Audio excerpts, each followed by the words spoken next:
No changes necessary when you have a man in Alexander Isak with 13 goals in his last 14 games. Arsenal can welcome back some of their big hitters as well. Martin Ødegaard on the bench against Brighton at the weekend starts this evening, and as well as the captain being back, Kai Havertz is back, having missed a couple of games through illness, to lead the line. Their manager, Mikel Arteta, now with Natalie Joe.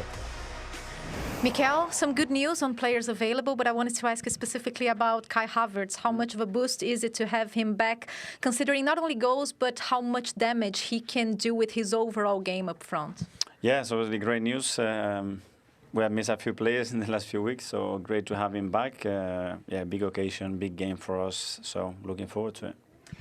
Eddie Howe was talking about how happy he is, not only with Isak's goals, but how much the team's been creating for him. So how can you defend this? What is important in defending the way they attack? Yeah, obviously the strength and the situation they can create is a team that has threat from various ways attacking, when the ball is very close, in short combinations, in long counters, set pieces. Like every team in the Premier League, very difficult. Stats, which not everybody is, may be slightly surprised. You found this quite surprising, Jamie, didn't you? That this season, in their Premier League games, there's a real marked difference for Arsenal between sides that they've played in the top half and in the bottom half. Yeah, but that's not good enough. What way you look at it, you want to win the title. Sometimes, maybe you felt it'd be interesting to see what you feel on this field, because that was always maybe a criticism of the teams with Arsenal, where they may be struggling against the lesser teams but do well against the big teams when they didn't win a title. If you want to win the title, you've got to beat the teams in and around you.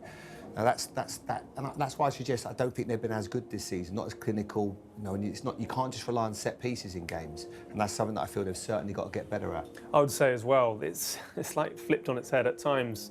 When I was playing, it was always said that the defence was never good enough. Should we just say? Yeah. I'm not saying the strikers unit isn't good enough, but it's like now we've gone away from, look, we want to concede less goals. I think Arsenal have only conceded 19 in the last 18, in the league this year.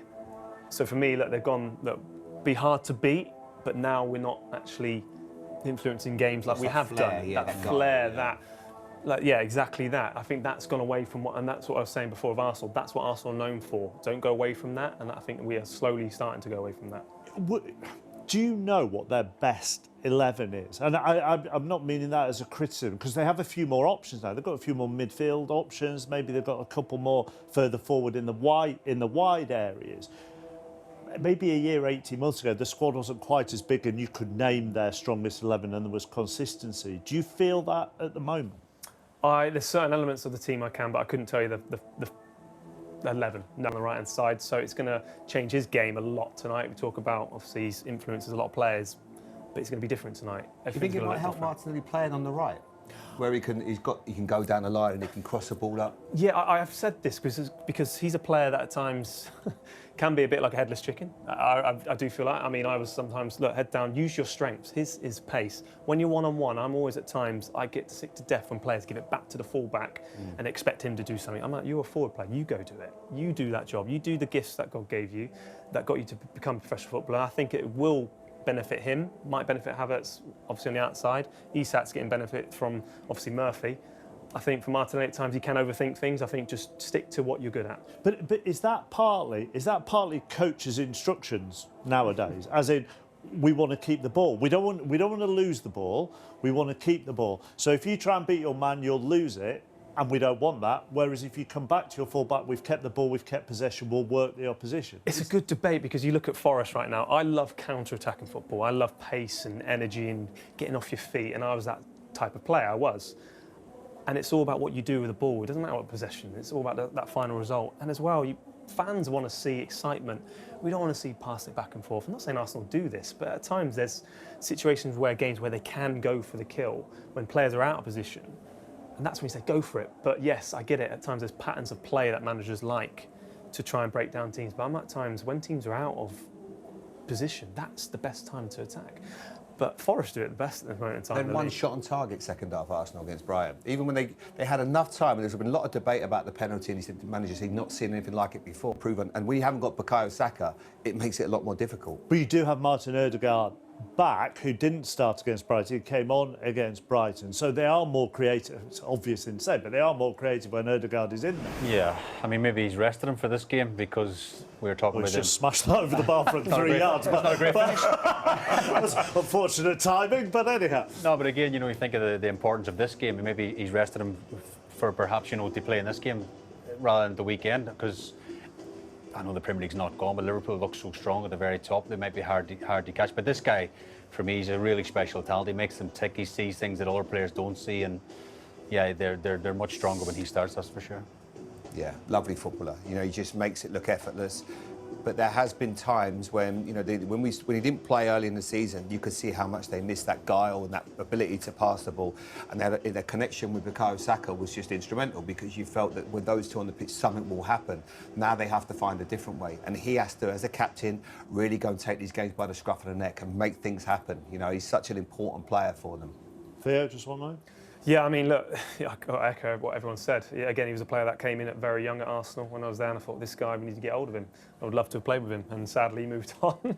But look, he's everything what's good about Arsenal going forward for me, and he will miss that connection with Saka. But look, it's still, I feel like more goals for him. I think he would be, you know, easy to say for that. Assists is his game, but I would like to see a few more goals from him. Blues.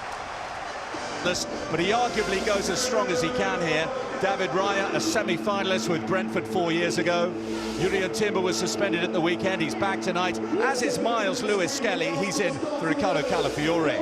Martin Ødegaard has overcome his illness to return to start. In fact, Arsenal's first-choice midfield start together for the first time since the Champions League win against Monaco here a month ago. Ethan Nwaneri, the latest to join Arsenal's injury list, but both Gabriel Martinelli and Kai Havertz ready to start after illness. Raheem Sterling, the name that leaps out of the list of substitutes, a 4 times winner of the League Cup. He's back after 4 games out injured. Fabian Schär is one of those suspended. Sven Botman, though, good to go for 2 games in 4 days after his long injury layoff, so they go with the same back 4. Bruno Guimaraes also banned. Joe Willock gets the nod to come in and face his former club. And the Premier League's most informed striker leads the way. Alexander Isak, among his 14 goals this season, the winner against Arsenal in November. That target is the one new name included in the squad from last time out.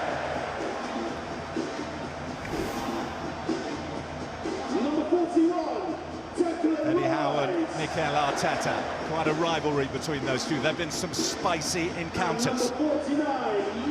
And he gave Newcastle a first-half lead. And he was heavily involved when Anthony Gordon scored again in North London, as he did in the league on Saturday. Newcastle's 7th successive win has put them in the driving seat for a second Wembley final in the space of 3 seasons. Arsenal will have to find a mighty effort next month if they are to come back and take their place in the final. It wasn't their night. They had their chances but couldn't take them. Mikel Arteta, his side have their first defeat in 14 games in all competitions. Newcastle have beaten them again. The last English side to get the better of them have beaten them in this first leg here tonight. What a night for Newcastle, what a night. Bill, and when Bill says they'll need a mighty effort, Arsenal, to put that into some kind of context, only twice in League Cup history has a side won away in the first leg and not gone on to make the final. So that is the task ahead for Arsenal. But what a complete performance, Shay, from Newcastle. Yeah, we've just seen Eddie going calm at the end. I wasn't overly calm in the studio myself, but it's a brilliant result, Mark. It really is. You know, I said before the game, if they even got a draw, or worst case, a goal deficit, come back to St James's Park, I think it would be a brilliant result. See, come here tonight and won 2-0. It's just very special. And Isak will grab the headlines because he was unplayable at times, a brilliant player. But if you look at every single player to a man, they were fantastic, defended so well, put bodies on the line. Dubravka making saves, well, not loads of saves, but everyone behind the ball. I know there's probably a 5-5 formation Newcastle finished with at the end, but it doesn't matter. These travelling fans who speak about them have had a lot of pain over the years. Yes, it's half-time. Yes, they'll try and stay calm, but at the same time, it's a big result. But, I mean, there's no reason why the fans should remain calm at all. They should go berserk this evening. But that message that we saw from Eddie Howe to Jason Tindall at the end, calm, calm, looks, if you look at the body language, running through the players, James, it's like, good win, right, we've done that. We're not going to go berserk here. We'll let the fans do that. We're halfway there. Half-time, exactly that. And they did it tonight about Emirates as well, who's their talisman in midfield. But it didn't matter. They were so good, so effective. They had incredible pace on the break. They were so difficult to play against. And you said it perfectly, Isak was unplayable. How often do we see Gabriel and Saliba have the difficulties that they did tonight? They were just all over the place. He couldn't handle him from minute one. He terrified them. He was so good. Willett came into that midfield position. Didn't look like there was anything, any change. They were magnificent tonight, and that manager deserves a lot of credit. They were incredibly brave with their performance. But from Arsenal's point of view, no shots on target in the second half. I know they had a couple of chances, but I think what it showed you today, without Saka, they're toothless. No pace in the team. They missed him so badly tonight. They just didn't have enough guile, enough quality. They didn't look like they were ever really going to get anything going in that game. But you only thought about maybe a set piece for you.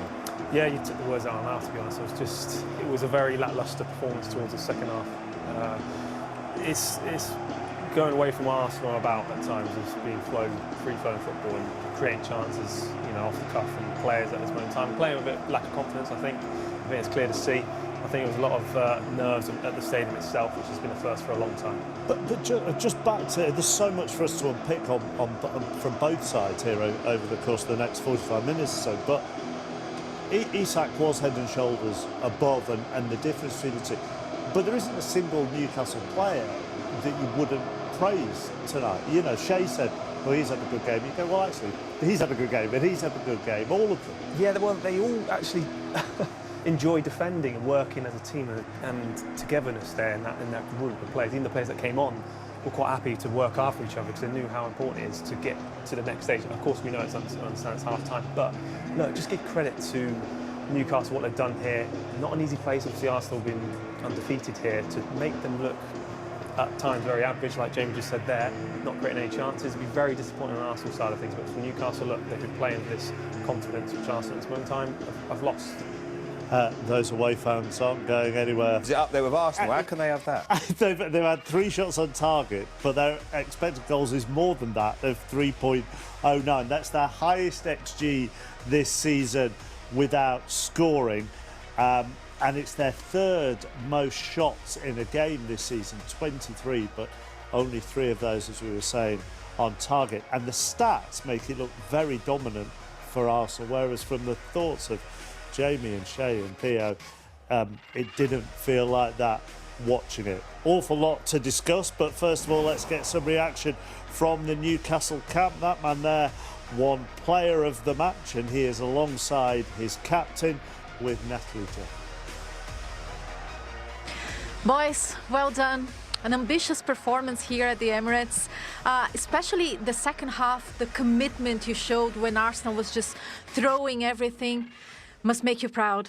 Yeah, very proud. I think it was always going to be like that second half when we went 2 goals up.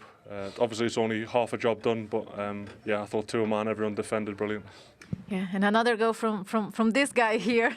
Alex, you just keep scoring. What's been feeling different for you to keep this consistency?